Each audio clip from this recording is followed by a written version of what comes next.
How's everybody doing today? It's the Digital Replacement Podcast here for episode 1 over artificial intelligence. So artificial intelligence, or AI for short, has been a hot topic over the last year. Conversation ranged to ways to incorporate in our daily lives and how we should get rid of AI. All of this can and mostly is very confusing, which is why I have a guest here that can give us some insight on AI and how it should properly be used with some examples to help us and give us a better understanding of AI. His name is Greg Franseth. And Greg, what do you do here at Butler Tech?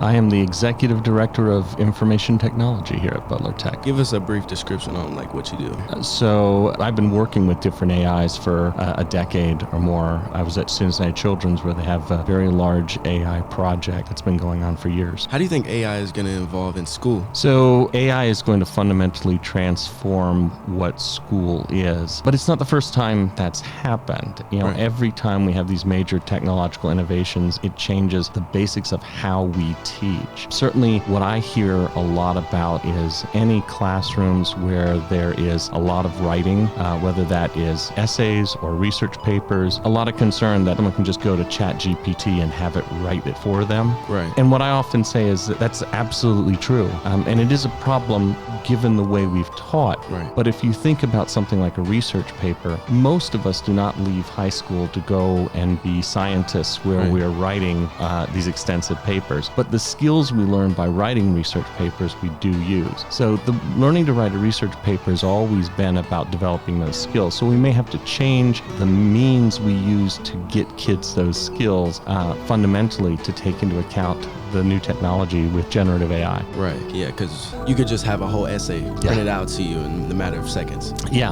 Honestly, AI helps with a lot of time going into work, and it could just help you just get whatever you need like that. But at the same time, as you're saying, it does not help you work on the skills of writing. Like It takes away everything. And honestly, what it gives you is actual other website, and that's not even most of the time it doesn't even give you what you really need. But it's I think it's too for professional. I was gonna say, I think there's two things I tweak in what you're saying. One, with generative AI, it's not giving you anything specifically from somewhere else. It is actually creating something new because it's learning to use language based on something called a large language model. When any of these are outputting something, that's not content that exists anywhere in the world. It is based on what it is from it, which for ChatGPT was the entirety of the internet. The second piece is that the quality of the output can be the range of really the same quality you can get from asking the question of a stranger on the street. If you don't know what you're asking, or if you just make a vague request, you'll get pretty poor quality answers. So there's a lot of interest right now in people who know how to ask these large language models good questions to get high quality responses. Okay, so AI is very powerful,